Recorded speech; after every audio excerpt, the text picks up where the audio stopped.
Okay, so now we're good. All right. So how's my audio sound? Good? Yeah. You sound good on All my right. end. Yeah, you're super freaking crisp. So let's let's get the dust off and get this thing going. Yeah, might as well. let's let's roll with it. What's up, man? Good evening to you. This is Todd Orndorf for the Toddcast coming at you from the great state of PA, Central PA to be exact. My name is Todd Orndorf. I'll be your party host for this evening. And along with me today is a guest. I believe third time guest. Two for sure. I think it's the third appearance from this man. Ladies and gentlemen, from the Tiddy and Shiner show, Mr. Shiner himself. Shiner, what's I, going on, brother? man, just getting through another day. Just getting through another day, man. Before I we wish I wish I had big news, but I really don't. I don't have any huge news for the day. I mean, although you're pouring a nice glass, it looks like red wine. So yeah, I almost forgot. It has been a little bit. I don't live my gimmick if I don't have a credential check. So I gotta, you know. well, dude, I learned a long time ago. I used to be big and I still love whiskey. I don't get me wrong. I love to sip a nice whiskey, but I just don't. I don't know if I grew out of it or what. I just don't drink it. Now I do like to get medicated smoking a lot of weed, but I do not really drink that much anymore. It's kind of weird still. I haven't really accepted it yet. I I like to think, and just maybe it's part of the outdoorsman in us or whatever, but I like to think I'm like a man's man, you know what I mean? And Yeah. I am not afraid to admit that I freaking love wine, dude. We got Bro, I'm there all with these you. bros are there drinking their beers and stuff. They can have all the beer they want. It makes me feel like garbage. So the reason why I like whiskey so much is it does nothing to me. Like I literally, it's not a good thing. Not bragging, but I don't feel nothing when I drink whiskey. Like the after effects are none. But man, there's something about wine, dude. It's just Oh, it's a different ride for sure. And it's most times it's very relaxing. So oh, yeah, I can get down with a nice bottle of wine. absolutely nice bottle of wine. I'm sure I don't buy nice bottles of wine. I have no Oh, idea. well, This dude, I'm not beyond, $2 Chuck, man. I mean, when the nurse was on contract in California, I had my fair share of $2 Chuck, bud. So Well, this thing here, I don't even know. It is a red. I actually got it yesterday, and what made me buy this particular one, besides it being on sale, um, um, it said it had like notes of black pepper and orange in it, okay. and there was some other berry of some sort or whatever. But I I will put black pepper in my Cheerios if people didn't think it was weird. You know what I mean? So I'm like, kind of like that too, though. oh, Yeah. I'm a sucker for black pepper. Oh man, I tell you, and like I'll go overboard with it because like I've broke my nose so many times that like I can't, my sense of smell's not the greatest, so I just go overboard on spices, and black pepper is one of my favorite, man. I'll get down with it. So if you like to cook as well, if you have to use black pepper, is it the finely ground that you use, or do you freshly crack? Freshly cracked. My man, there you go. Yeah, That's how you. yeah. That's how you know you do it right. You got to Dude, I freshly mean, crack and it. I don't really care how much it calls for. I'll take the time to crack all that pepper, man. I'm not beyond standing over a cutting board and just cracking away for a while. I don't have a problem with that at all. Oh my goodness. So, dude, Tiddy and Shiner show's up and running.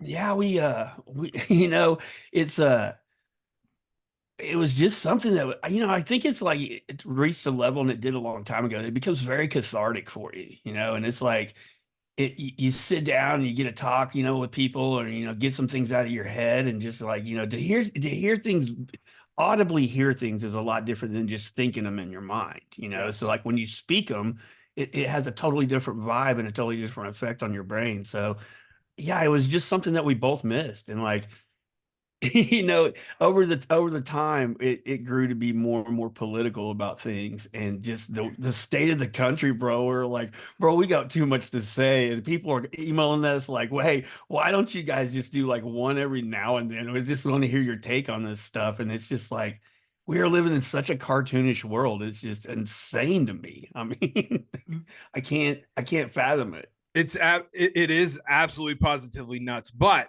for what we like to do with one of our favorite hobbies. How nice is it though that we get all this provided content that we don't have to search for? Bro. I Everything's mean, just handed to us on a platter, brother. it's literally shooting a fish in a bucket. I mean, it is just Every day. You could literally make one every day and have content thanks to the, well, the I used powers to that be. I told Tiddy a long time ago that it hit a point that, I realized at the end of every day, I was like, man, it can get no crazier than it was today. And you'd get up and the first thing you heard topped anything you'd heard for the past 3 days. You're like, oh Yeah. my God, like what is going on? And this is like a giant Saturday Night Live skit. Like it's so far out there. You're like, this can't be reality. Yeah. And your son is older now, but like, dude, I got a little girl I'm raising in this Oh stuff. man, I don't envy you at all. I am literally terrified. I mean, and and just like people in your shoes, I realize how different you have to think as far as being a parent than like when I raised my son. My son, I'm worried about certain things, but nothing to the degree that probably you have to think about these Right. days. Right. Like I was so I grew up in an extremely small town. The house I grew up in was in a town of less than 3,000 people. Okay. okay, And um, in my backyard were these train tracks. And dude, I remember like 12 years old, I'd walk like a mile down the train tracks. There was, and like go fishing. You know what I mean? yeah, I will bust my kid if he even dude. thinks about doing that. I mean, I just don't understand. Like, I mean, just taking them out in public, you got to have so many things going through your head, at any given time because I mean, people are so brazen in the crap they pull these days, and you just never know. And not so much, even, you have the whole thing about you got to worry about somebody trying to nab them from you, number one. But, you never know what somebody's going to pull around you. You go out in public anymore. I was telling the nurse that, like, I never thought I'd see a day that, like, every time we were going to be in public, I would think about the environment we were going to be in. And, like, just because I was raised by the guy I was raised by, Yeah. I started thinking about tactically, what is the best thing for us to do when we arrive? Like, how can we have the quickest and safest point of egress? Like, and I'm like, I can't believe I'm thinking about these things just to go out to like the fair, Yeah. just it's insane. I It is. mean, It is nothing for me. So if me and Lola May are walking in a store or um not even a store, but just like out at a park or something, right? And uh so we're walking and somebody's just walking towards us. It's nothing for me. Like I don't even think about it anymore. It just happens where I automatically put her on the outside of me and I take the inside route. So that person's closest to me. You know yeah, what I mean? yeah. So Like, you're in between them. yeah, like over time, I've developed the fact that, hey, you know, I don't know what the heck's gonna happen. Like I gotta be the one to protect. Yeah, did it, and it's so crazy. Like, I like to think, when I was a kid, I felt like the world, like you take off in public, and I mean, it felt like adults kind of looked out for kids, like, Yes, all of I them. mean, Even your and like neighbors in would my look out neighborhood, for you.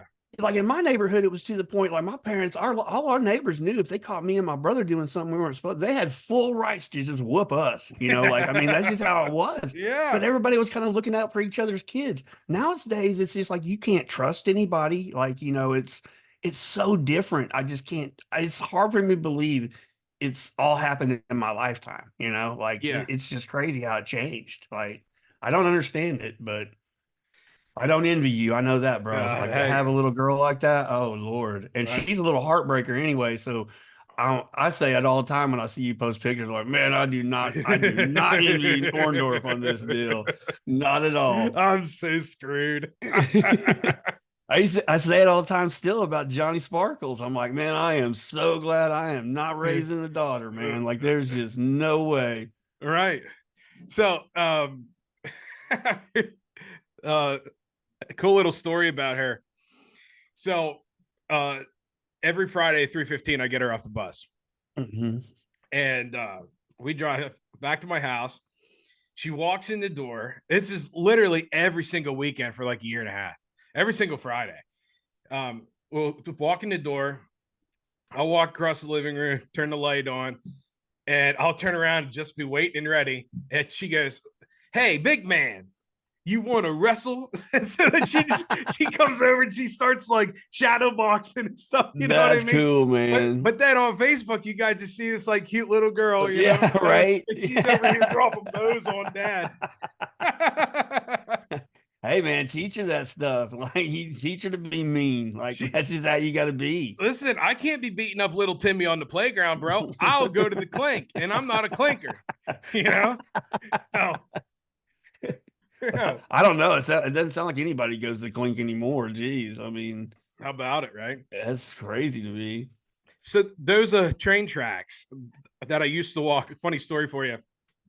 Like I said, I was like 12 years old. I walked down these train tracks, and they're not a big stream. It was kind of small, but I was there one day, and it was like freaking clockwork. Everything, boom, another one, boom, another one. Like I'm a freaking pro already at 12 years old. This is amazing. So then I go back home, and so my parents are divorced. I called my dad because I was at my mom's house. I said, "Hey, pops, I found the greatest fishing spot ever. Like, I got to take you to see it, right?" And I just told this story like 2 days ago. So he's like, "Oh, that's cool, but wait, around your mom's house? Where the heck are you fishing at?" You know. So he comes over that Friday. He picks me up, and I tell him where to go. And we're driving over there. Dude, I was fishing at the fish hatchery, and I never knew it. I'm telling you, dude, freaking hogs were coming out of that thing. I'm slaying them. One after another. It was incredible. Dude, I was Bill Dance before Bill Dance, buddy. That's what I was. That is awesome, dude. Oh yeah. I didn't know I couldn't do that, but yeah, I'm telling you, there were some hogs, brother. Bro, growing up, okay, so when we grew up, my parents had moved out of the city of Tulsa to this little suburb, and it was very agricultural where we lived. And they kind of like built our neighborhood in the middle of a bunch of sod farms. Like it was kind of a, just out in this rural area. And so as we're growing up, you find these places you go play and spend time and stuff. And like we found out there was this rumor that this old farmhouse about a mile from us had this huge pond on it and on this guy's property. And there's a rumor that thing was just full of catfish. Ooh. And so, man, we're listening to these rumors for probably 2 years. And then one night, me and my brother get out of the house on our bikes and pull a red wagon with us. And we ride down this country road and we get on this dude's property. and we always heard a crazy old man own that place. And looking back, he was probably like 45 years old, He wasn't even probably that old. Right. And we sat out there, man, we filled up that freaking wagon with catfish. I mean, hogs, dude. Really? And, oh yeah. And then we're pulling it back to this place we had our bikes parked, and that dude came out of that house with a 12 gauge full of rock salt and lit. Oh. I mean, and dude, we didn't know it was rock salt. So the first place I got it was in the back of the thighs. And I just knew, dude, he had shot me with a shotgun shell, bro. It hurt so bad. So then we're like, hey, man, we're going to fix this old man because our dad's a cop, Yeah. We'll fix this old man. We'll go get our dad, So we get home, and this is all like midnight, 1 o'clock in the morning, way past when we're supposed to be out anywhere, So we decide we're going to wait till the morning. Well, by morning time, I mean, we are bruised up from that rock salt, bro.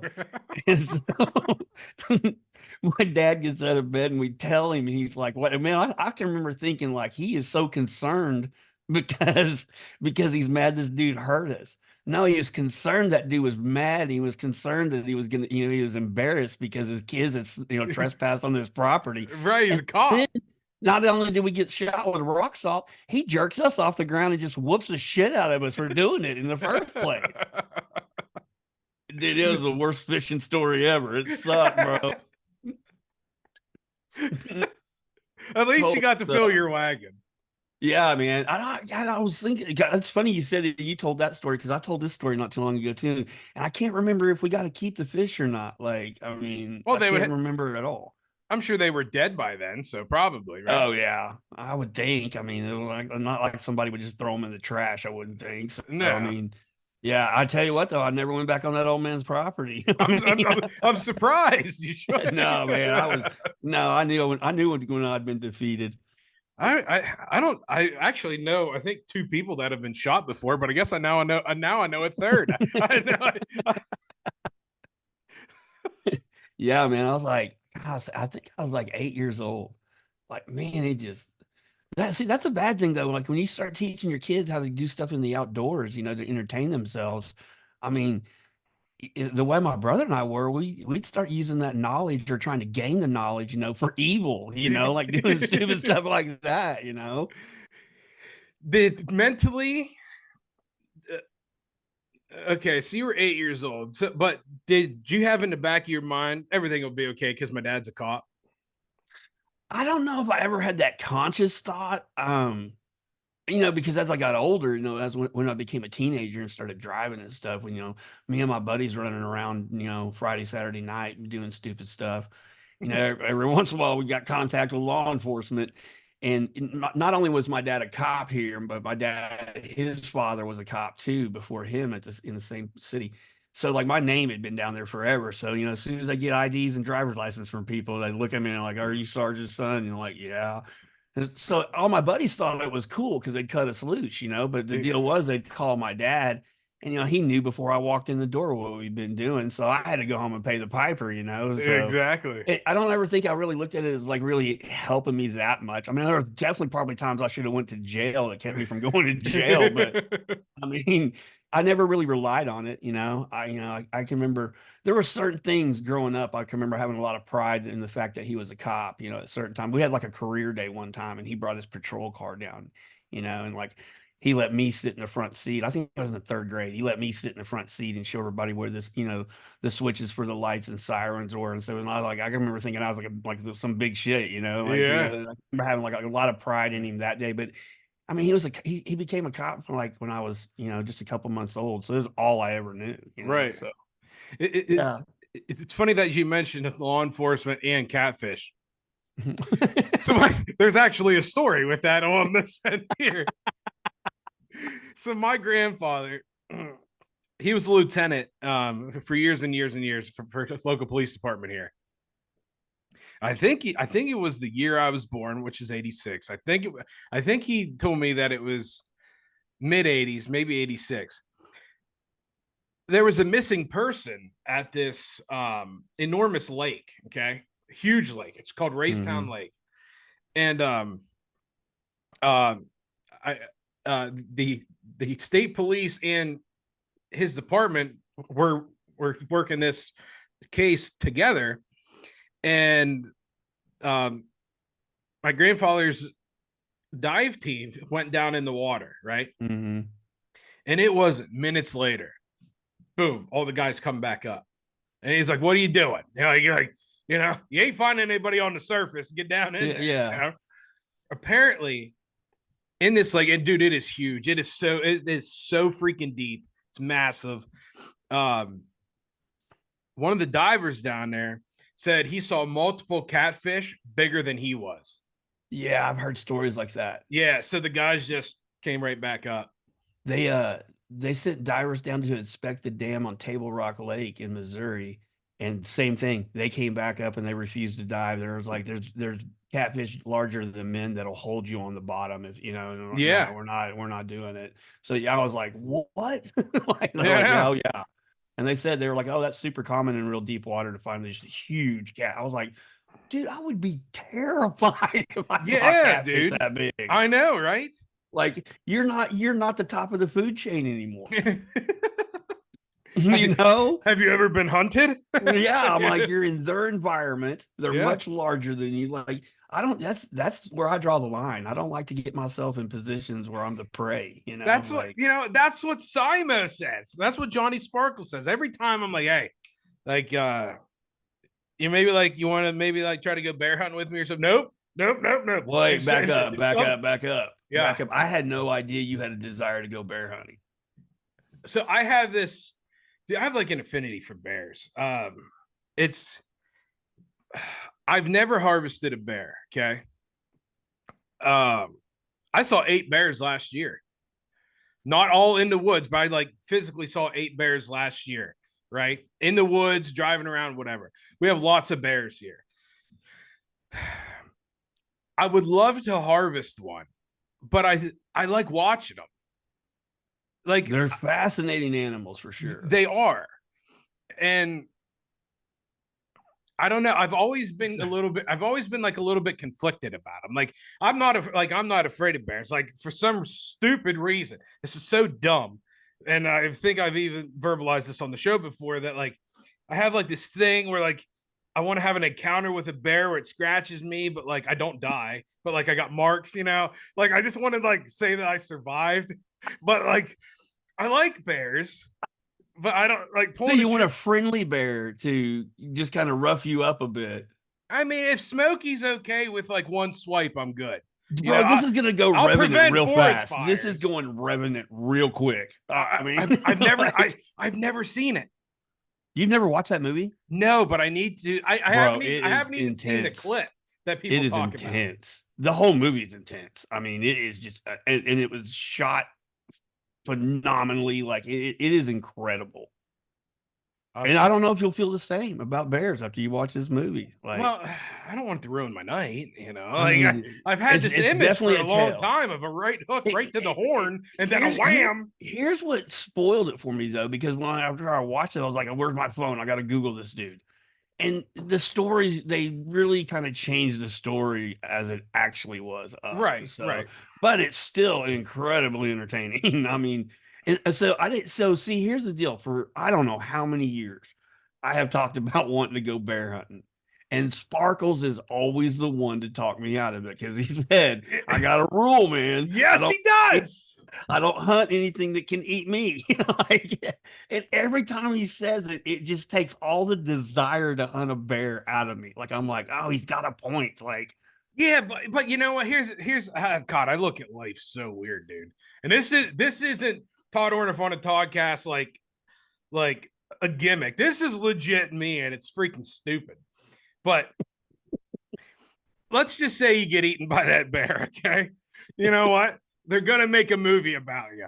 So your legacy lives on. If that bear comes, but then on the other side, if that bear comes up to you and it tries to attack you, you punch it in the horn or something, you do get a couple scratch marks. They could still make a movie about you and you live to tell your story. Either way, you're a legend. Well, true, but I mean here's the deal. I don't want to be forgotten, Shiner. There's two different kinds of victims in a bear attack. So you got the people that are out hiking in the mountains on the trail, going out to shoot photography or whatever, and they stumble upon a bear and they get jacked up. There's that victim. Then there's the hunters. Okay, now I see what Johnny's saying on this deal because like I'm going into that animal's environment. And I'm going to try to kill it. Now, if I don't succeed in killing it, I've just pissed it off a whole lot. And those things are so agile, dude. Like, I don't know how you would defend yourself against a bear. I mean, you would. They say to make yourself look really large, but I'm like, bro. And here's a weird fact about bears: when they eat people, they eat everything but the feet. They don't eat the feet of people. I didn't know that. Yeah, I had a DOW officer tell me that when I lived in Colorado. He explained that to me. I actually didn't know that. That's pretty interesting. Yeah. They had a bear that got up on, you always get the tourists come in there renting places in the summertime and stuff. And like some people from like Kansas or Texas or some shit, they get there and they hang these hummingbird feeders up in this mountain. Oh, yeah. And so here comes the bear. And so the bear gets out there. This ladies, they went to town to get groceries or something. They leave mama the cabin to clean things up and get organized. She takes a broom out there swatting the bear. Bear's like, I don't think so. And eats her, but leaves her feet. No way. Yeah. And the DOW officer is like, oh yeah, that's super common. That's how they eat people. They eat everything but the feet. I'm like, that's wild. I also read bears are the only too many bones because what is it like? The most bones in your body in one area is your feet, isn't that right? Your feet, I think so. I think maybe you are right about that. So maybe that does have something to do with it. Maybe it's the bones. I also read that bear is the only mammal that eats its prey before it kills it. So like And you I'm mean like like, eating it alive? You mean? yeah, every other mammal will kill its prey and then eat it. A bear doesn't care if it's dead or alive. What about wolves or Well, coyotes? see, I was thinking, I know wolves kill things, but I've heard stories of wolves and coyotes both eating live cattle. So see, I don't necessarily think it's true. Yeah, they just start gnawing on you. Yeah, because in Colorado there was the cattle ranchers, man. Every once in a while they'd have problems with coyote packs running up on the cattle. Coyotes were so hungry they were just eating live cattle. Yeah. And all these cows would be all chewed up, you know. They're out there putting cows down and put them out of their misery. I'm like, God dang, man. I mean, nature's savage, bro. I mean, it is It's just savage. brutal. It is so, and you see, these animal rights activists, which I know your history with those people. But I'm like, Make bro, the world that's a better not place. Punch an activist in the face. like, I mean, that line of thinking is just so, I guess because I was raised so different. I was taught from the time I could comprehend about conservation, Yeah. and basically the circle of life, and that's how things are, and these people talk, I get so much. I haven't really got it this year, I guess, because I haven't killed a deer, but I usually get a lot of really negative Oh, comments and messages and like, bro, like, I I used to. So years before you and I ever met, okay. um I had an old Instagram that was all about this stuff, right? All it was like everything outdoors. It was called Living for the Hunt. And it had a decent following on there. And man, you would just get attacked back in it. Like when yeah, Instagram was in its like, do you remember what how long have you been on IG? When did you get it? Do you basically since the remember? beginning, Okay. basically, yeah. Do you remember that like magical time period from like 2012 to like 2016 Instagram in the outdoor industry? Do you remember like Oh that? yeah, dude, Like it was they were huge. printing, that industry was printing money. Everybody wanted to be a pro staffer. Everybody Yeah, was trying to hawk different products. Everybody, like, not gonna lie, I had like 1,000 bowstrings sent to me from all these different people just to, like, test out and try and all this stuff. And but that was like that time period on Instagram was so big, so rich. That industry was literally printing money. And then, but along what came with that was there's all these different antis, right? That yeah, oh would yeah. just flock on you.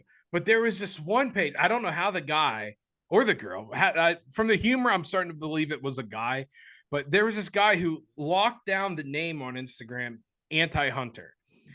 And what he did was he was like, this anti-hunter page was making fun of anti-hunters.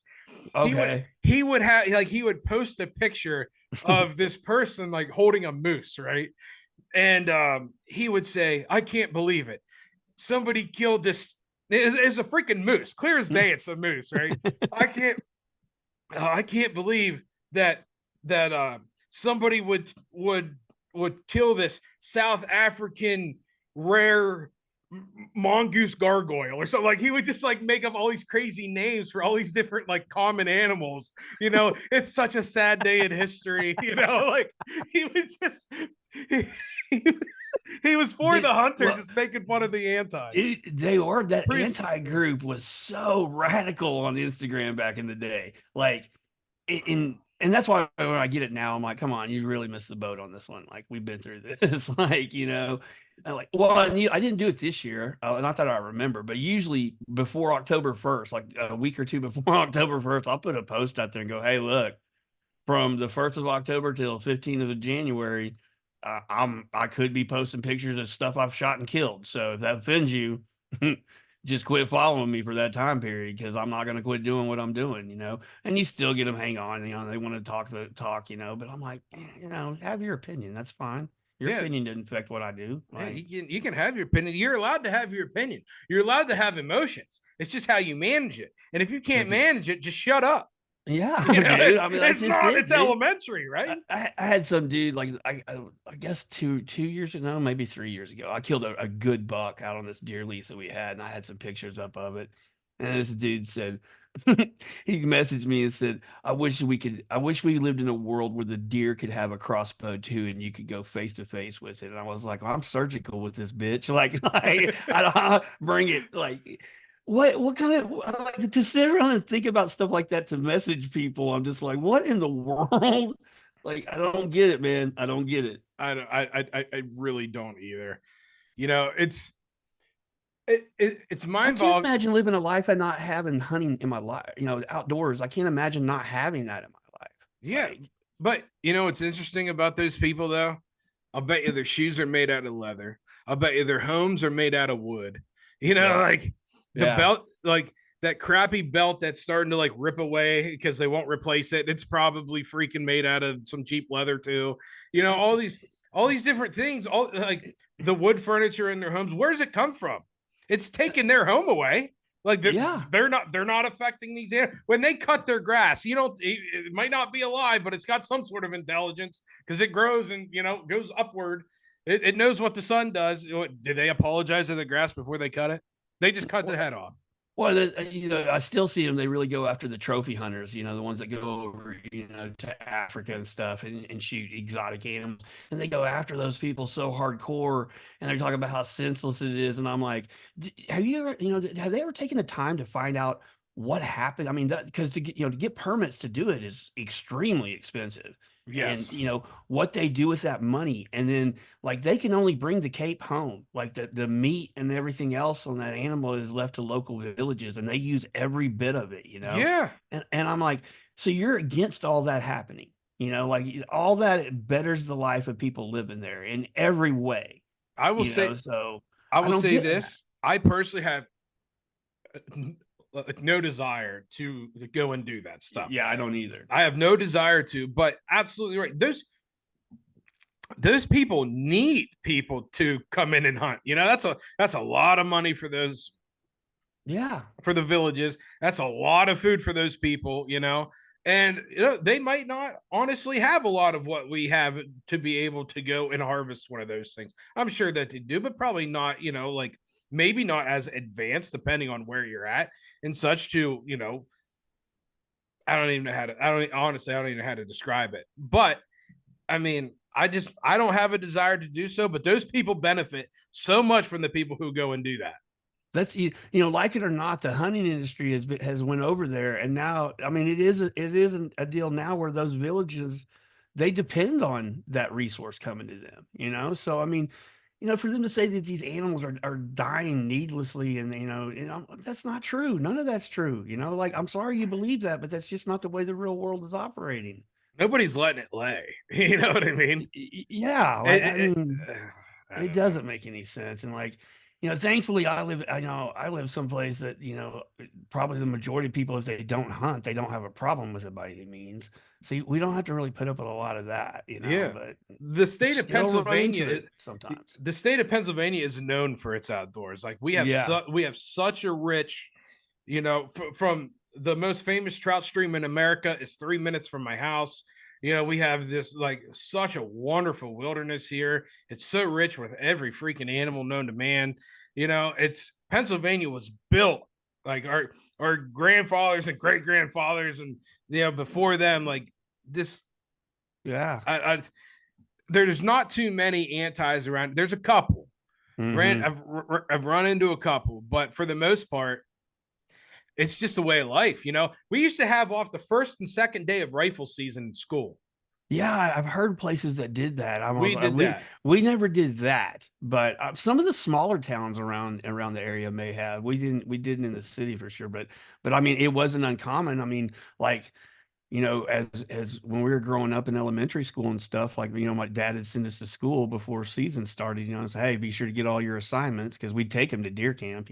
Yeah. And I guess I never know because I was always gone, but I guess during that week of school like it was there was nobody in class. Yeah. All the little boys were gone hunting with their dads. Th- So that's that's right. just how we grew up. That was just like how your life was. I mean, and dude, I wouldn't trade it for anything. Like that was the best way to grow up. I mean, we It was used to, like when I was a young adult, like in my 20s, we did my family all together, my dad, my uncle, my brother and I, and then my dad's buddy who used to be his college roommate, we all kind of pulled money together, and we ended up with we had like 5,000 snow goose decoys when it was all said and done. And ended up buying a trailer and getting it all organized. And there's a waterfowl refuge about 2 hours from Tulsa, and we drive down there and hunt on Saturdays and Sundays during waterfowl season. And dude, those are the best memories of my hunting days ever. We had so much fun doing that. That little town it's outside of, like they would open up the diner at like 2 in the morning because the goose hunters would all start showing up. And then bro, it was just a kick in the pants, dude. I have the best memories from those years of my life.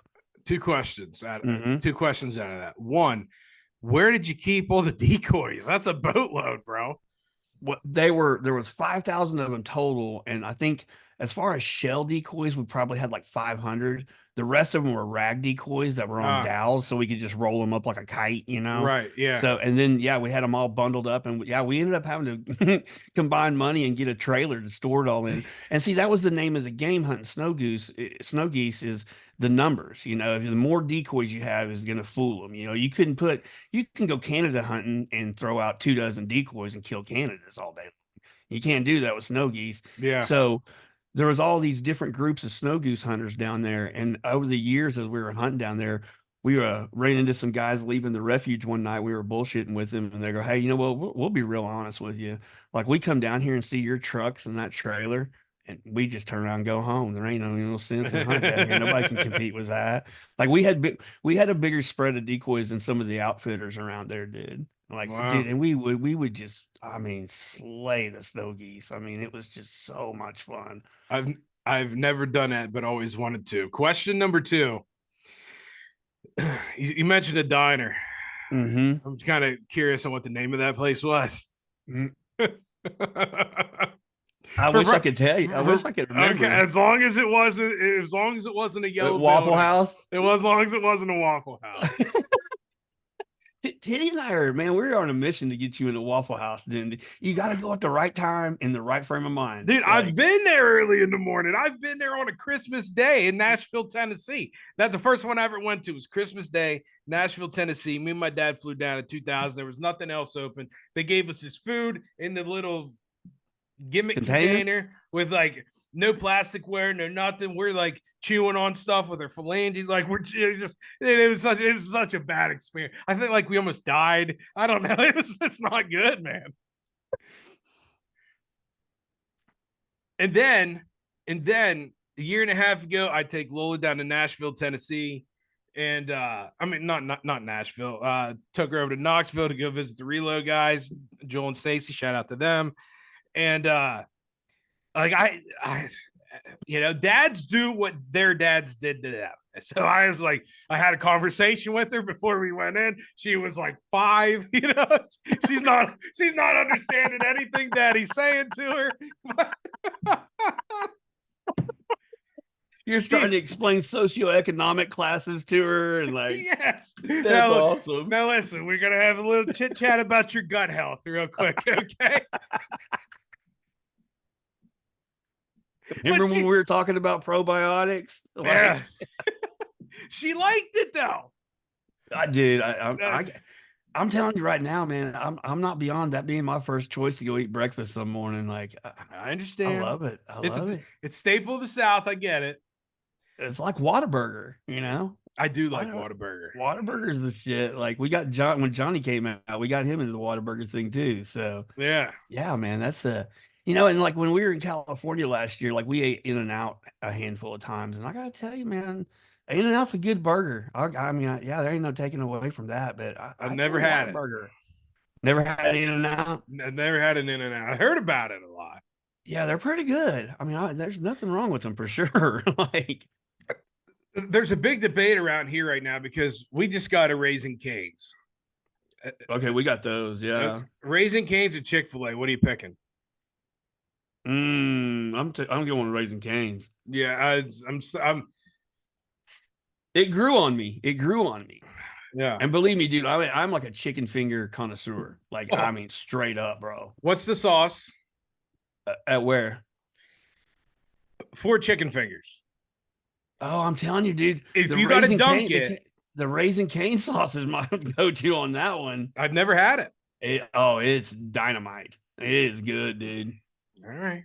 Yeah, you get that in your life, brother. Like I'm telling you, Well, it's a life hack all day long. That stuff is good, man. you know what else is good? Apparently, this freaking wine. I think this is the 6th glass. There you go. There's nothing wrong with that, man. I'm telling you what, it's good for you. Speaking of gut health, probiotics, it's good for your heart. It's red, Yeah, that's right.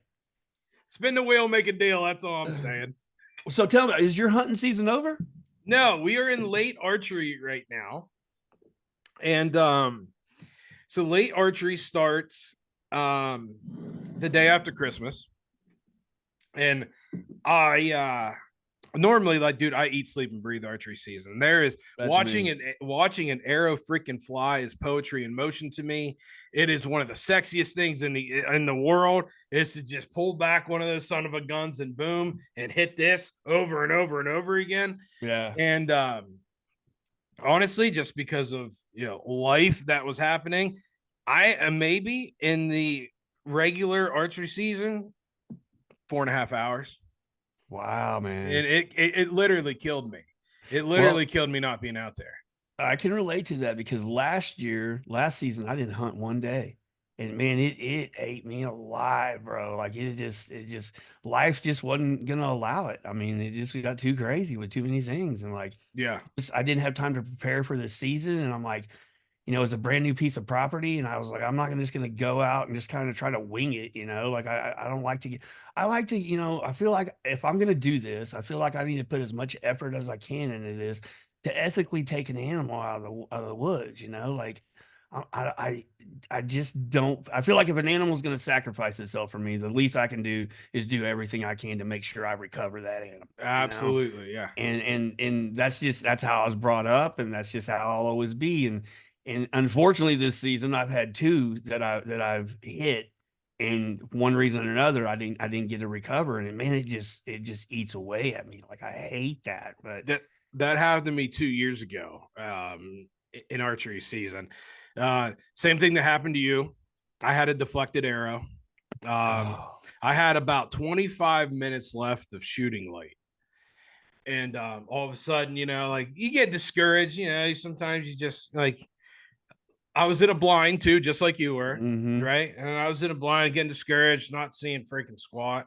But I know deer are here all the time. And so I'm just sitting there, and I was probably doing this for a little bit. I don't remember. Right. And then when and then I look up, and boom, there he is. He's right there. Isn't it crazy how they do that? Yes, yes. And so it happened to me twice in 2 days there. So but the first time I'm doing this stuff or whatever, maybe checking the gram, posting something, whatever, I don't know. And I look up, and boom, homeboy's right there. It's like cock of the walk, you know what I mean? Thinking he's just strutting his stuff, and then boom, he stops. He stops directly in front of me. So one of the things that I do, I used to post about it all the time. I don't anymore as much, but I bet you, Shiner, if I'm being honest with you, I'll bet you 3 to 4 times a week I sling no less than 50 arrows. Oh yeah. I just, you know what I mean? Because there's something about just once you're dialed in, it's cool to just continue to be dialed in. Yeah, like a machine, dude. Yes. Yeah. So no problem whatsoever. I think he was only 17 yards too, dude. So he's there. I'm in this blind. I got my black on, face paint, and all this other stuff. I come up, boom. And like I said, only about 15, 20 minutes left of daylight. And I'm here, and all of a sudden, boom, I hit. And the thwack that you hear every time it hits? There's a distinct sound. If you people who are listening to this have never shot an animal with a bow, 1, get with it and do so. 2, you need to listen. Watch a video of some sort or whatever. Find a way to listen to it. There's no other sound like it other than an arrow hitting an animal. It's like you can hear it. And I heard it. I tell everybody it's like if you punch it like you take a pound of ground beef and you smack it, but There it's you go. even cooler than that Yeah, because it just like you said, it's a very distinct sound that you can't replicate. you Like, can't. But that's a good analogy. I putting together what you're saying, and yeah, that's probably pretty freaking mm-hmm. close. So I hear this thing, and you know what? I'm not a guy. Would I love to kill a 5x5, kill a 10 point? You better believe it. Have I? No, eight's my highest. And this guy was legal in the state of Pennsylvania, Shiner, to shoot a buck. You got to have three on one side. Okay. Okay. It wasn't always like that. Within the past 10 years or so, it changed. And he was legal. He had 3 and 2. He was just a 5 point. But I was hungry. So you know, I'm pulling up, boom, I hear the thwack, and he takes off running. And so I wait, like, you know, like my 45 minutes or whatever. I get out, I go to approach, check for some blood, and I see blood and I see a broken arrow. I'm like, all right, well, that's weird because like I pull back 68 pounds. Like I was expecting that to be a pass through, you know, being that close or whatever. But it turns out I never found that deer, and he was only 17, 18 yards away from me. The reason being is because it was getting dark into where I was. It was heavy cover around me. So there was daylight out yet, but it wasn't really shining through because of all the cover above, you know?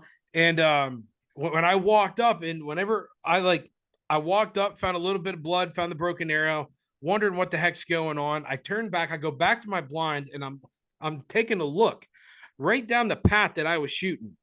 And I walked down that path to right down to where the deer was. And there were three branches or sticks or whatever sticking straight up out of the ground. And you could literally see on the stick on the left where I hit that, and the arrow deflected. Dude, and it makes you sick too when you realize what happened. You're just like, oh no. I swear on everything holy, dude, I didn't sleep for 2 days. Yeah, dude, it'll do that to you. It literally, people say, you know, oh, you're a hunter, you must not care about those animals. Are you kidding me? I know more about those animals just from being in the woods and watching them than you ever will. I promise you, I have more appreciation for their life than those antis do.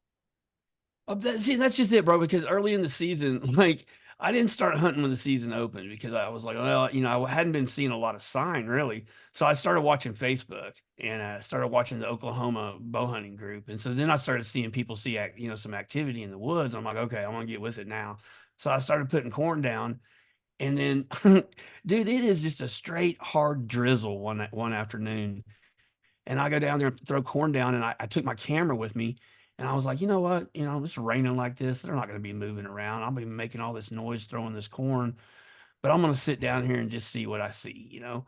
Dude, I sat down there. I ended up putting a video of it on Facebook, and it was like pre-rut was kind of kicking off. And I had 2 does on this corn pile eating, and I'm filming them. I'm like, man, this is so cool. Like, they have no idea that I'm here, which I think is so. My dad always pointed that out. Like, you get to see them behaving like they do, you know, when nobody's looking at them, and you just happen to be someplace they don't know you're there, and you're just watching their actual behavior go down, and it's fascinating to watch, you know. Yeah. But both of these does are eating on that corn, and then all of a sudden they both at the same time pick their head up and look over their shoulder, and they start trotting away.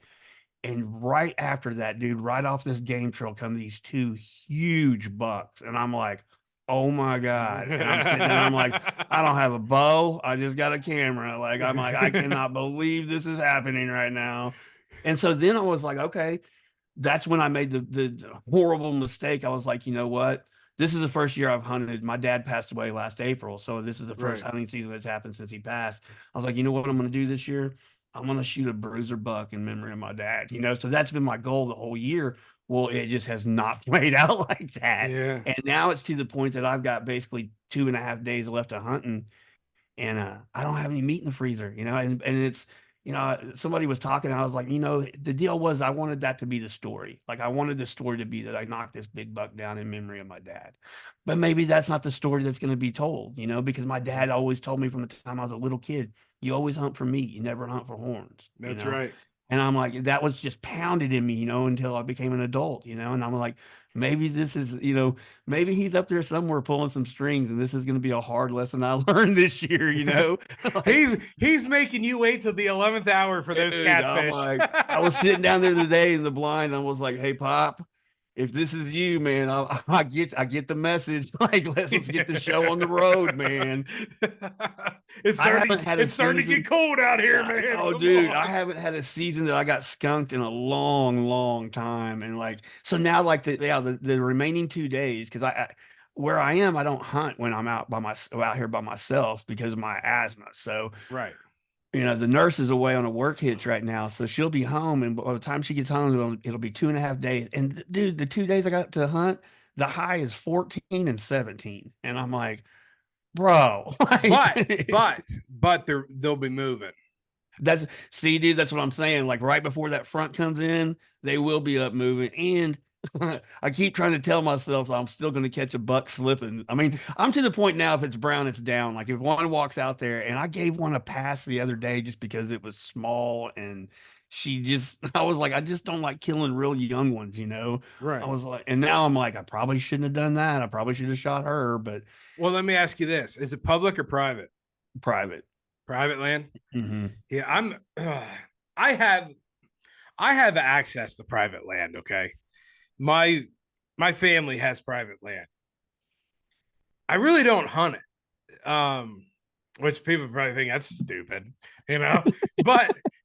But the reason why I don't, um, if I had a tree stand out, like I'm in the process of building a tree stand out there, Hmm.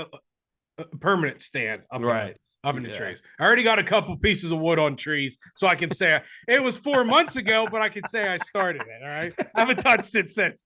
But but the terrain. If this right here is parallel to the ground, like Hmm. if that's level ground, Hmm. I'm gonna drop this elbow and it's like this. Oh no, yeah, that's That's rough. the good thing is we own the whole way to the bottom. So if I shoot the son of a gun, it's Oh yeah. down. I can just drive down around to the lower road and walk up and pick her up. You know, See, but that's so see, that's I'm so much of a public land guy right now where I don't have I personally don't have the opportunity right now to be like, you know what? That's about a 4-year-old buck. I'm gonna, he's good to take right, that one. There might be a year and a half. It might be a yearling. I'm gonna right, pass. I don't have the opportunity for that. right. If I have a tag for a buck, if I have a tag for a doe, if that buck is legal, I don't care if it's a 4 or a 5.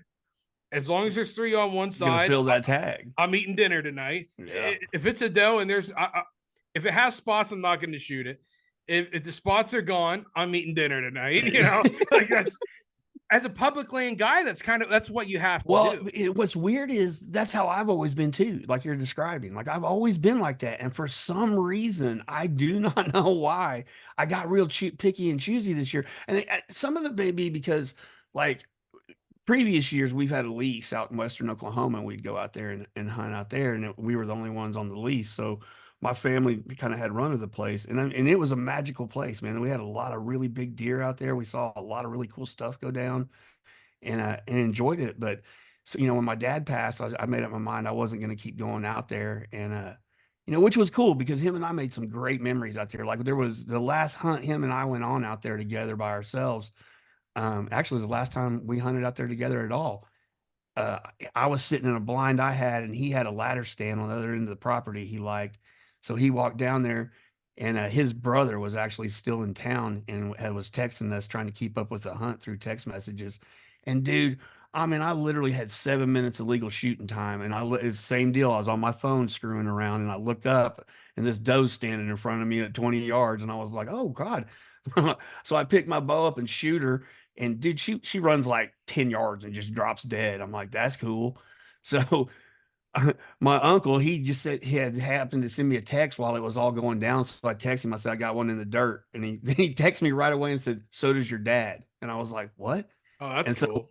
a little bit later, about 30 minutes later, I just finished field dressing that deer. My dad come walking around the corner of this pecan grove, And I looked up at him. I said, "Did you shoot a deer?" He goes, "Yeah." He goes, "I had 6 minutes of legal shooting time." I said, "Bro, we shot these within a minute of each other." And he was like, Yeah. "What?" I was like, and I said that we were driving into town that night. I said, "Hey, man, when you're dead and gone, I will remember this day right here. Like this is one of Absolutely. my favorite hunts we've ever had." And like, and dude, that's when my son told me he had passed, I instantly was like, bam, boom, boom, boom, just hunting memory after hunting memory. You know, those are some of the best ones I have of him.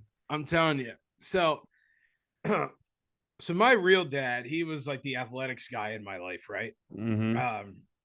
Um, he was the sports. I have a my my real father, who's my best friend on this planet. He was the sports athletics guy, but my mom then remarried whenever I was very young, and my sister's dad, who who was my stepdad, he was my outdoors influence. Okay, Mm-hmm. he was the one who taught me everything about the outdoors, and he passed away in 2010 in a car accident. But dude, every single hunting season, he would have a Mountain Dew with him, and he would have Reese cups with him. I don't miss going into the woods without a Mountain Dew and Reese cups to this day. I always make, Isn't that weird? because it's the memories that we like to hold on to. So many memories between father son, stepfather and stepson, what however you want to say it. Right. So many positive memories are made there. And I'm really afraid for this upcoming generation, how like, they're not going to have that, because I'm sorry, I've said it 1,000 times, memories are not made on your couch. You know what I mean? That's it, man. Yeah. So, um, the reason why I say that is because a couple years ago, um, I went to visit his grave, and so I got a brother from him too, which, he was technically, if we're going to be technical, he was my stepbrother. They got divorced. I don't know if that means he's not my stepbrother anymore. I don't know. Our parents got divorced whenever I was 9. I still, to this day at 37, I still talk to him every day, which is freaking You're awesome. still family then. I mean, yeah, We that's cool. He calls me his real life brother. He says he loves me. I call him my real life brother. I say that I love him, right? Right. So I go to visit his father's grave, my old stepdad, and there was a tree planted. Shiner. This guy has a buck engraved on his tombstone. He was everything outdoors, the best hunter I've ever met in my entire life. And there's a tree planted on his gravesite. I swear to God, strike me right now if I'm lying. I walk in there and there was a buck rub right on that tree on his gravesite. What? Legit. I take a picture of it. I send it to my brother. He starts bawling. I'm in a puddle of tears myself. Like it was the most wild experience ever, man. So I'm really happy that you got that experience with your dad that one final time. Dude, it's weird because I know a lot of people that grew up like I did and stuff, and have lost family members that were important to them, and it's weird how like the outdoors speaks to you in a different way after you lose somebody like that. You notice things different, and you're I think it changes your perception in some way. But like, I know when my dad passed, and I was, man, I was really conflicted about it if I was even going to hunt this year, Right. and I'd say something every but now and then, like Tiddy's like, "Oh man, you can't do that. Don't quit doing stuff you love doing." And I got a lot of advice from people, and I couldn't really make up my mind. I was still super conflicted about it, and I always get up really early in the morning, and I got up one morning and needed to run into town and get like coffee or something. And as I was coming back to the house, I'm driving out around this lake road, and I come around this curve, and up about 50 yards ahead of me on the road, just standing in the middle of the road is this buck. And he's in velvet, and he's just standing in the road. And I slowed the truck down and stopped. And dude, he stood there for probably 30 seconds just looking at me. And then he just turned his head and slowly walked off the road. And I was like, all right, old man, I hear you on this one. Like, I get it, But Yeah. and then I told the nurse about it later in the day, and she was like, "It is so crazy how weird stuff like that happens." And like, you wonder, like, is it people speaking to you from the other side of wherever? Like that's just wild to me. Dude, the world works in mysterious ways, dude. But speaking of bucks along the road, there was this time, Shiner, a year and a half ago. Year so if you don't know about this man, he is an incredible photographer. I'm not blowing smoke. I legitimately think your work is awesome. Oh, thank you. Thank you very much. And I want to send you this picture real quick so you can see it while you're on the air. I got to find it. I got to scroll for hours probably on this thing. But you were just talking about a buck along the road, right? Right. So as you know, and if anybody follows me on any type of social media, you understand that I like eat, sleep, and breathe. And basically, I don't know why I'm in a house right now. I'm literally in my home when I basically live amongst the elk in Pennsylvania. That's so cool to me. Wait till you see it, dude. Dude. So I was on my way back from this place called Benazet. Okay. Mm-hmm. Benazet is like where you see all the elk at in my pictures. Mm-hmm. That's not Benazet.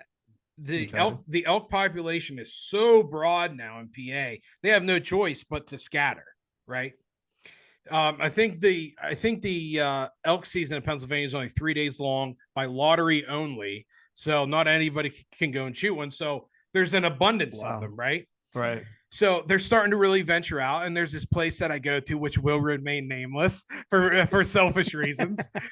Well, but this one particular day, Shiner, on when I took this photo, But is this that buck? Is this that buck that's on top of that hill? Is it standing on top of the hill? No. Okay. Well, you can see it in the skyline. Did I ever show it to you? Yeah, I've seen this photograph you're talking about, and it's completely insane. With the American flag? Yes. Yes. I have seen that photograph. Right. If you want to talk about America, dude, to a T. This picture screams America. There is I think I posted that photo on Facebook. If you go back and look, okay, the bottom left corner of that photo, there's a tiny little outline. It's very small, but that's an eagle. There is it's a wood carving of an eagle. It's not a real eagle, but there's an eagle there. There is a flagpole, folks, with an American flag, proud and pretty, and in the background is this enormous buck. Dude, the buck was real.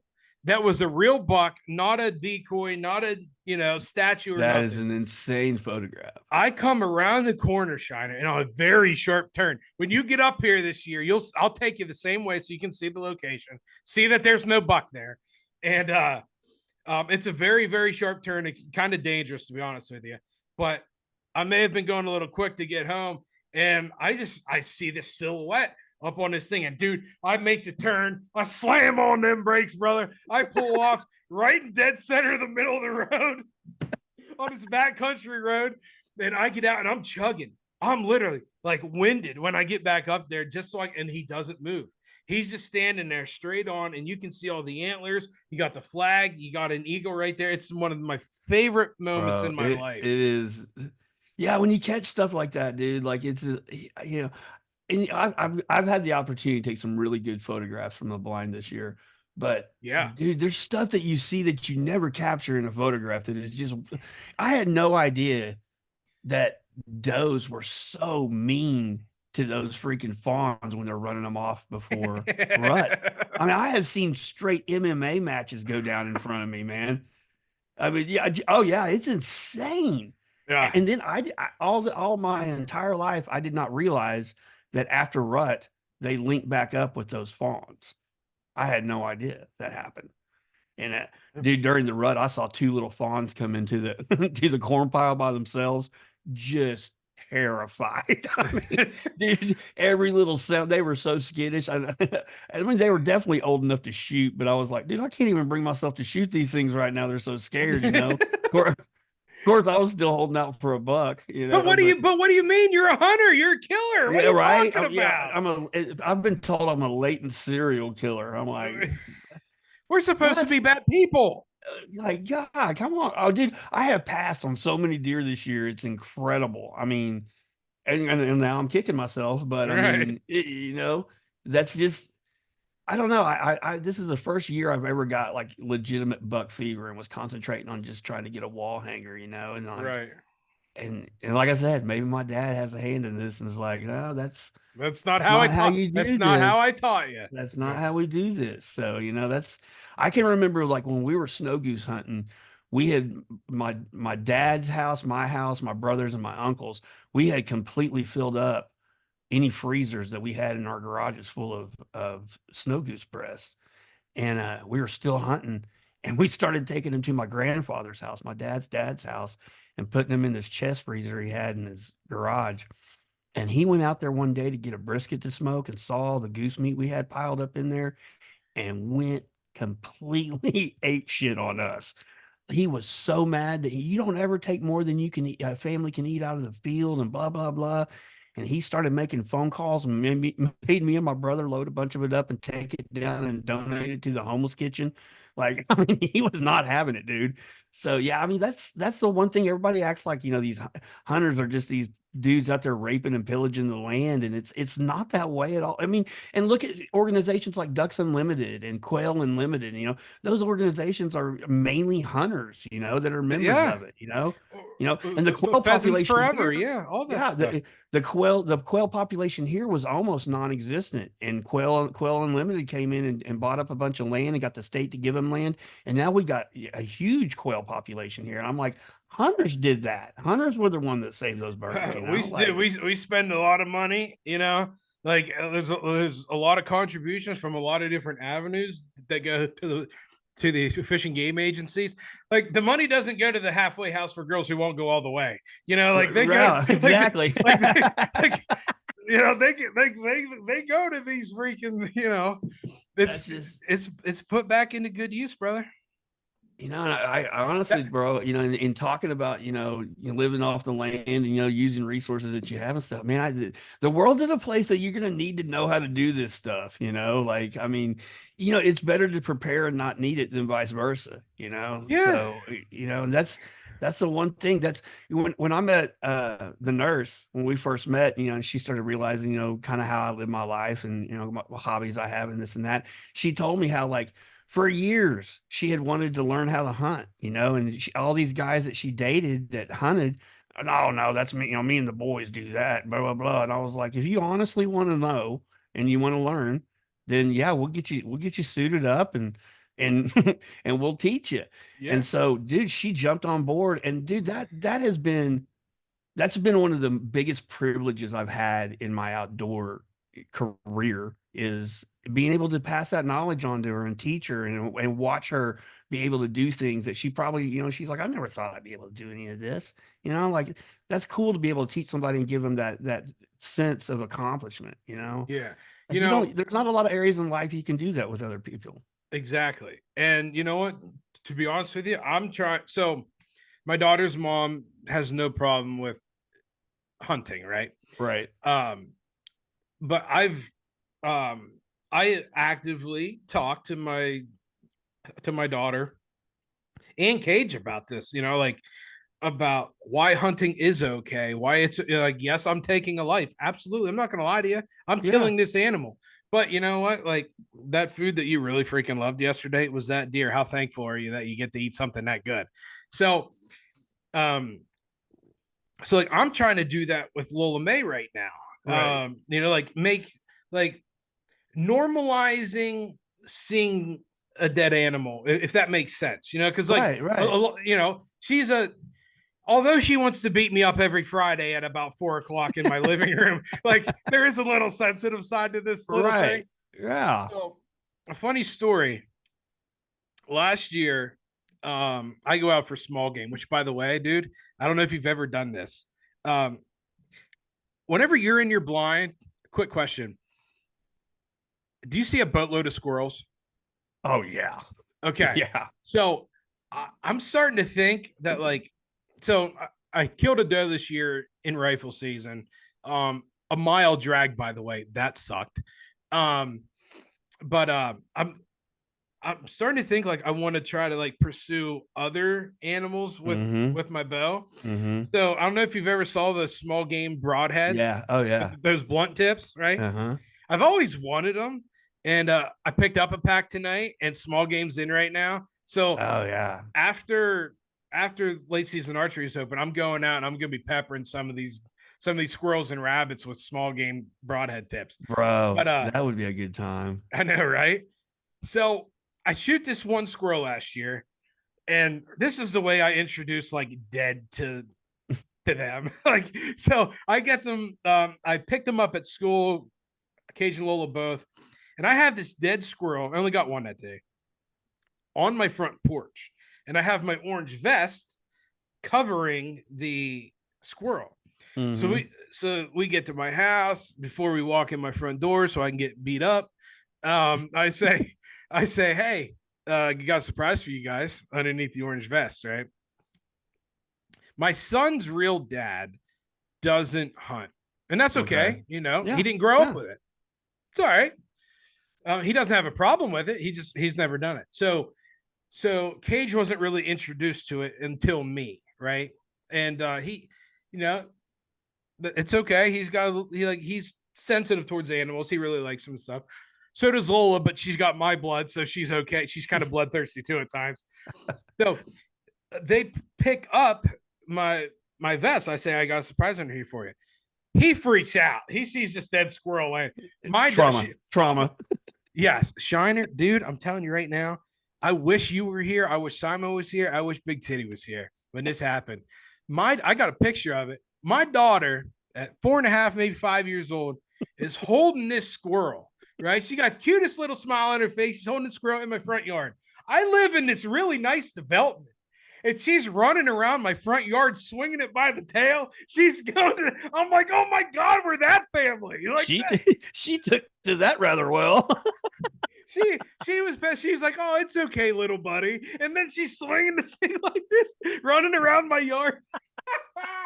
Oh, she handled that perfectly. Oh, she's not afraid, Bro, dude. dude, that's the one thing too that's hard because you mentioned your son's got this, he's really affectionate towards animals, has a soft spot for them. And so the nurse, that was like the one thing I picked up on. Her daughter, who's in her early 20s, she's a vet tech for a job. Like Nice. she has, I think, 5 or 6 pit bulls that she owns. She just is as animal. I mean, love her to an extreme. So that's the deal. Like, she told her mom, like, hey, if that's what you're going to do, I just don't want to hear about it. Right. Okay, that's fine. I can respect that. So when we first got our hands on the property out here, the nurse, she was super excited to show her daughter the property, and so we make a day and we come down here. And this is like 2 years ago. We come down to the property and show them, and it's in November, so deer season's going on. Actually, it's the week of Thanksgiving, so rifle season's going on. And when we pull in about, I don't know, probably a mile from the house, there's this truck parked off the side of the road at this gate. And there's 2 guys standing there in orange hoodies. So I know that, the guys are out there hunting on their land and stuff, but we go marching around the land and hiking around and showing them the property boundaries and stuff. And I stop and start talking about something about where we're going to have the house put. And I don't know what caught my attention, but I look over to my right on the ground, and there's a huge 8-point buck laying there, but he's still breathing. And oh shit, what? And yeah, and as I look around and see our property on one side of the property, we got a creek that runs down it. And I'm like, he's probably headed for the water because he's, I can see a bullet hole in the side. Like, he's probably headed for that water since he's been wounded, and didn't make it. So I look around, and I know damn good and well I don't have a pistol in my truck. And so luckily her daughter's boyfriend, they drove his car down there. I said, hey, you got a gun in your truck? He goes, yeah, I got a 9mm. I said, go get it. And his eyes are huge as saucers, and I mean, her daughter's freaking out. Her daughter, I mean, I'm not making fun of her. This is just how she feels about animals. No, she's wanting to know if we can do CPR, if we can do this, if we can do that. Right. And she's getting hysterical real fast, and it's like her mom said, she's not somebody that can handle seeing that kind of stuff, Right. just because she has so much love for animals. And I'm not really thinking about that part of it at this point. I'm just thinking about getting this animal put out of its misery, And so her boyfriend walks up with his pistol, and he sticks his hand out. I go, shoot it. He looks at me and goes, I can't do that. And at first I thought he meant like he couldn't bring himself to do it. But looking back, I think he thought he was saying, he couldn't let her witness him do Right. something like that, you Yeah. know? Yeah. So I go, what? Well, just give me that. So I walk over and stand over the top of it and let one ring out, you know?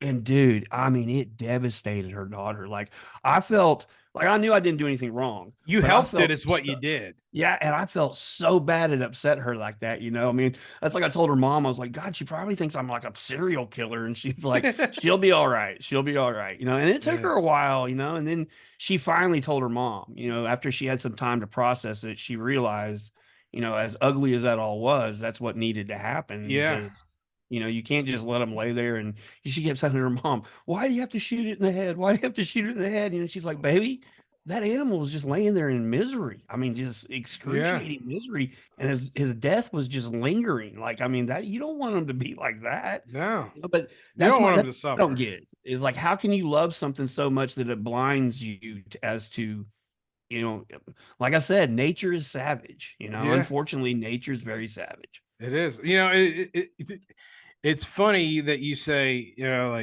like her daughter is a vet tech and everything, and she doesn't like that stuff. So there is somebody who I recommend that you follow on social media. Okay, Mm-hmm. Chelsea Falcon is her name. I've been friends with her for over 10 years. Okay. I think it'd be 12 years now. She's a vet tech in Houma, Louisiana, and I promise you, you could live to you're 150 and I could live till I'm 150 and we will never come close to killing as much stuff as she has. I love seeing that kind of stuff, She dude. if you like goose hunting or duck hunting or whatever, that's what she's like That's her known jam. for in the outdoor world. That's what Okay. she's known for. And we will never touch half of what she's ever killed in her entire lifetime if she I, stops right lo- now. I love that She's a kind of gangster, stuff. man. Yeah. I've been friends with her for like 10, 11 years now, and she's a stone cold killer out there, but she's a I vet tech. my girlfriend, the nurse, when I taught her to hunt, like the first, you know, we take first, she just went and observed, and then she's like, okay, I'm in. All right. So my dad is still like, you know, well, he didn't go hunting on a trip. So he said, tell her to take my crossbow. And I had to quit shooting a compound bow because of a shoulder injury a few years ago. So that's what I was going to teach her to shoot was a crossbow. And so we take my dad's crossbow out there with us. And I'm like, you know, so I sit with her during the morning and then we go into town and have lunch, take a nap, head back out for an evening hunt. And I said, hey, if you're comfortable, I'm going to sit you in that blind.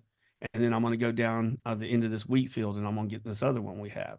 Oh, I'll be fine. I'll be fine. So I get her all set up and then I hike down to this blind. I'm going to get in and I'm thinking to myself, man, there is no way. There's no way she's going to be able to sit still. You know, there's no way she's going to see something. And I'm wanting to kill something. I'm wanting to put meat in the freezer. Right.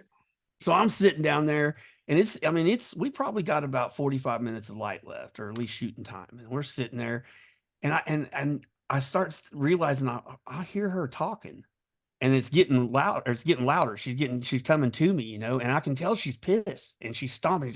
Damn it. And I keep hearing these cuss words and I'm like, what's going on? So I climb out of the blind. You okay? She goes, I almost got one. I'm like, what? Are you serious? She goes, and it was a big buck. I go, how, how far out was he? She goes, he was right in front of me. I go, well, how many yards? And she goes, come here. So she takes me over to, dude, she had this buck walk in front of her 5 yards. Oh my gosh. So she throws up my dad's bow and, you know, and she's practiced a bunch and she touches it off. And she goes, when I touch it off, she said, he jumped straight off the ground, like 6 feet in the air. So she And hit I it. go, and I'm like, holy shit. I go, did you find blood? She goes, oh, I just briefly looked because I wanted to come get you. And I was like, okay. So we go walking down there and I don't find any blood. And I look all over, dude. I find her arrow and her arrow's got hair on it, but it didn't have any blood on it. And I'm like, huh. So so now we're basically, we got like 5 minutes of shooting light left. So I'm like, let's head to the truck. And like, I'm in my head, I'm like, what are the chances of this happening? Cause she's talking about how big his rack is. right. I'm like, what are the chances of this? So we're walking out on this path that we have mowed down for us every year. And I'm standing on top of this hill. And all of a sudden, she's behind me. And she goes, there he is right there. And I turn around and there's so little light, I can just make out the silhouette of him. Yeah. And he's like 60 yards from us. And I'm up above him a little bit on that hill. And I told her, I said, get your phone. How much time do we have? What time is it? And she pulls her phone out. She goes, there's 2 minutes left. And I sit there and I'm like, man, 60 yards in this light is a long way. And I keep, and about the time I get ready, I'm like, okay, I'm going to smoke him. I throw my bow up and he walks off into this sand plum thicket. And I'm like, okay. So we go home after that trip and we're home a week. And we come back the following week and we're sitting down there in the afternoon in that same blind she was in. And it is just, I mean, raining to beat the band, dude. It is pouring rain. And it's the week before the rut. It's a week before Thanksgiving. So they're starting to go into rut. And I'm looking across this grove of cypress trees, and I see this buck standing on top of this hill, and he's probably like 100 yards from us. And I go, hey, get in my bag and get that call out. So I grunt at him, and man, he's facing away from us when I see him. I grunt at him, and he spins himself around, and I can see him running directly at us. And he's so worked up, I can see like all of his exhales coming out of his nose. And Yeah. I told her, I said, get ready, this is gonna get cool. And he comes in there and right by the feeder, he spins himself around broadside to us. And dude, he is 20 yards from me. And I touch that bolt off, and just like you talked about, it hits him. And he runs off and he runs up, he gets about 100 yards from us, right where I saw him. And he stops on that hill and he starts looking like he's drunk. And I go, oh, please, please. And boom, he crashes. Yeah. I'm like, we got him. So I go and I'm going to field dress him. And when I turn him over, there's my entrance wound that went all the way through him. On the bottom side of him, he's got some of his organs hanging out the bottom of him. He's got a slit that Oh, started to heal up. That was that buck. She hit him. She hit him low, and yeah. it just opened him up. I was like, what are the chances? She goes, I go, you know how mad I'd be if you knocked him down and that was your first deer you ever killed? Yeah. Yeah, exactly. Like, dude, it to this day, it was a big 10 point, and he had, I mean, tines busted off. His face was all scarred up. Like he was just out there fighting everybody. He was a bruiser. Oh, dude, he was a legit bruiser. So yeah, that's the biggest deer anybody in my family's killed. He's hanging on my wall in my house in Tulsa. It's that rack is just ugly as all get out, man.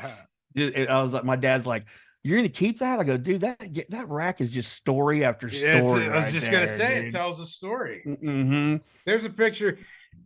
I think I sent you the photo of the big bull elk right along the road, right? Yeah, yeah. If you take a good look at the broadside shot when he's looking, not with his head down in the tall grass, you can tell he's been through the muck.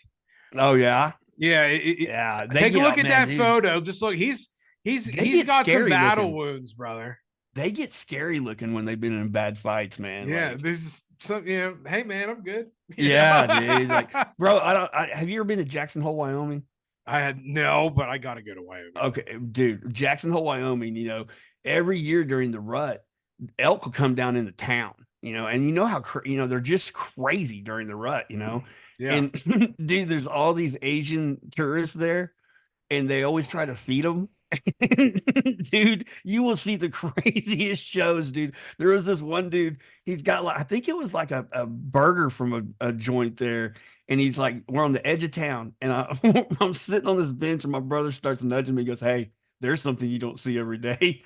And this dude's got this hamburger, and he's going to try to hand feed it to this bull elk who's been eaten out of a trash can in front of these people's house. Yeah. And this little Asian dude catches this bull elk's attention, and this bull, you start hearing his hoof smack that pavement, he's stomping on it. And then he starts lowering his head and raking his rack across the ground. And this little Asian dude's got his camera up at his face. He's walking forward with this hamburger. And finally, this elk lowers that rack down. And when he comes up, he's got this dude's pant leg.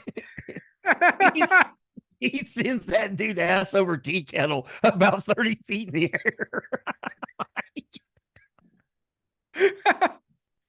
It was the best show I've ever seen for free, bro. Oh, dude. Dude, I mean, what kind of person, an animal that big, if it's stomping on the ground, what kind of person keeps engaging that animal? I don't know. I mean, well, you know what? Listen, dude, we got about 2 minutes left. I'm going to try to tell this story really, really quick. Okay. Right on. So do you know muskies? Yeah. Okay. Razor sharp teeth. Right. Right down the road from me, dude. Whenever you and Simon who come up this year, I'll drive you guys by this. There's this huge lake. We got about like a minute and a half left. This huge lake, bunch of muskies in it. You said this Asian guy was trying to feed this thing. Mhm. This Asian dude tried to lip a muskie. Another good free show. There are three. I didn't see it, but I know it's true because I know people. There are 3 fingertips missing on this dude now. And you know what? It wasn't the Chinese triad or whatever the heck they got over there or whatever. I don't know what it is. It was from a freaking muskie in Sayers Dam. That's all I'm saying. Love Shiner, dude, I would love to have you back on to finish this. I feel like we could talk about this stuff for hours. Anytime, man. Anytime. You know what? Let's get on this real soon. I greatly appreciate you coming on last minute. I'm excited for this upcoming year. Let's you, me, and Simon get out in the woods and have ourselves a good time, brother. We're gonna do it, bro. All right, man. Thank you for all the shout outs lately on the Tiddy and Shiner show. I appreciate it. It makes me feel good. I don't miss an episode. I love you guys, and I really appreciate you coming on, man. You bet, man. Anytime. Later. Late.